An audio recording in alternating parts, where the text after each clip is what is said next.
بسم الله الرحمن الرحيم. اللهم صل وسلم وبارك على رسول الله. ازيكم حبايب علي، عاملين ايه؟ رمضان كريم، رمضان هلاله علينا، كل سنة وانتم طيبين وربنا يجعله شهر خير وشهر بركة علينا. طبعا معانا بقى الراعي الرسمي للسحور بتاعنا، واحيانا بيتحط طبق منه كده على الفطار مع تحبيشة، بيبقى حلو. الفول المدمس.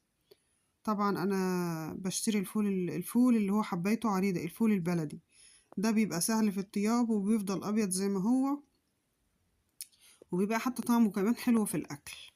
معايا بقى ايه الاساس في الفيديو بتاعي، او الحاجة في الفيديو بتاعي النهاردة، الايه، الفوالة او الدماسة او القدرة الصغيرة كده، زي ما بتقولوا احنا عن نفسنا بنقولوا عليها ايه، الفوالة. طبعا دي انا كنت جايباها في جهازي بقالها 17 سنة، فقلت بقى ايه اطلعها، حلفت ما اعمل فول رمضان غير فيها، اطلعها استعملها بدل ما اعمل الفول في الحلة ولا حاجة، لا تبقى مخصوصة ايه للفول. يعني خصوصا ان انا مش بشتري فول جاهز من بره، انا بعمله، بحب ادمسه كده في البيت على طول. طبعا عندي الفول بقى زي ما قلت لكم، الفول البلد اللي حبيته عريضه ده، مغسول، نقعاه من الصبح، يعني انا هنا تقريبا كده العصر، فنقعته من الصبح في ميه سخنه ساقعه زي ما انتوا عايزين. شايفين حبايه الفول شربت ازاي؟ المهم يعني تنقعيه اكتر من 6 ساعات. فانا نقعته من الصبح، طبعا حطيته ايه في الفوالة بتاعتي، ويلا بينا ناخده ايه ونروح ايه، نروح على النار. طبعا احنا عملنا شوية حركات كده عند البوتاجاز، كل سنة وانتم طيبين، يعني حبينا نحسس نفسنا بجو رمضان. طبعا ايه، انا عندي الاضافات اللي بحطها على الفول، هما شوية خل وليموناية. عايزة تحطي عدس حطي، عايزة تحطي غلة حطي، عايزة تحطي جزر طماطم بصل، كل الكلام ده انا ما بحبش احطه اكتر من شوية الخل والليموناية. وطبعا انا غالية مية، اوعي اوعي تحطي مية ساقعة على الفول ولا تزوديه مية ساقعة حتى وهو شغال بيستوي. طبعا عندي هنا انا ولعت النار، ادي كمية المية بتاعتي. اول ما يبتدي يغلي ههديله النار، هو اما يبتدي يغلي معايا انا نقلته على العين الصغيرة عشان يغلي براحته، ومهدياله النار خالص، يعني طيب على الهادي. الطياب على الهادي ده مش بيخلي الفول ياخد وقت معاكي.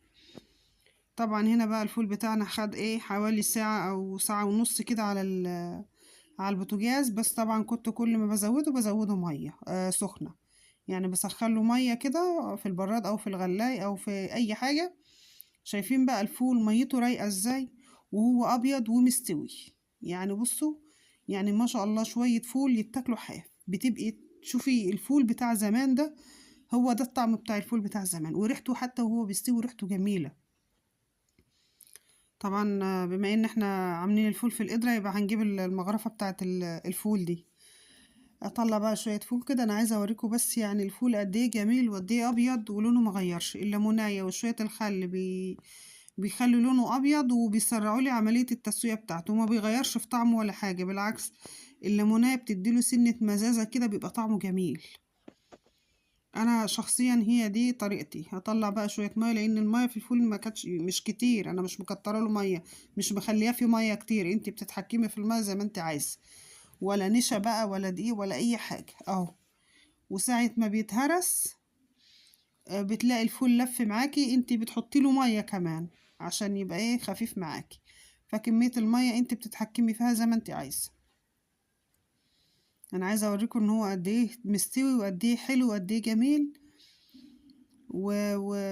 يعني انت بتشتري كيلو فول ب40 جنيه ولا ب50 جنيه، بيعمل لك كمية كتير. انت لما بتشتري من بره حبة قد كده في الكيس ما بيعملوش حاجة، فلما يبقى جاهز عندك في البيت يبقى حلو وجميل وانت عاملاه بايديك.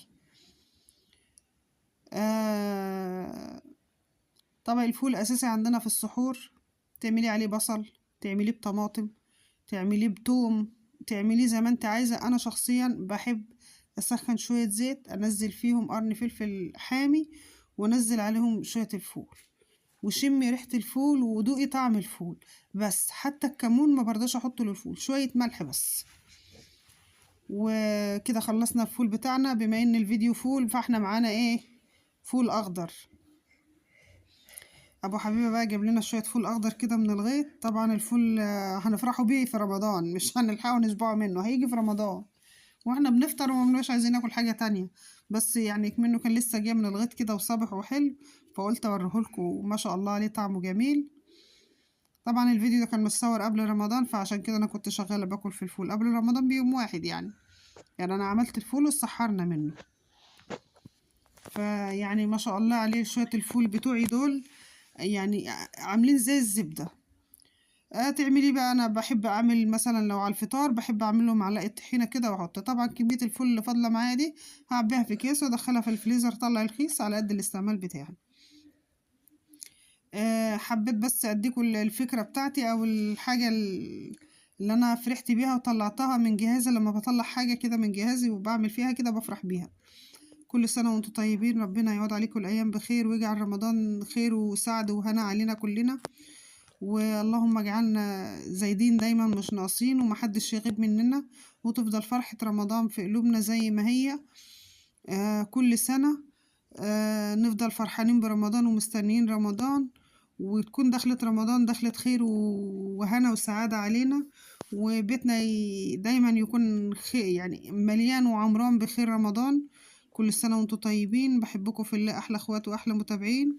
يا رب الفيديو بتاعي يكون عجبكم واكون ضيفة خفيفة عليكم. عايزة اكبر بيكم واكبر معاكم. ادعوا لنا دعوة حلوة وانتوا بتفطروا. كل سنة وانتوا طيبين، بحبكم في الله.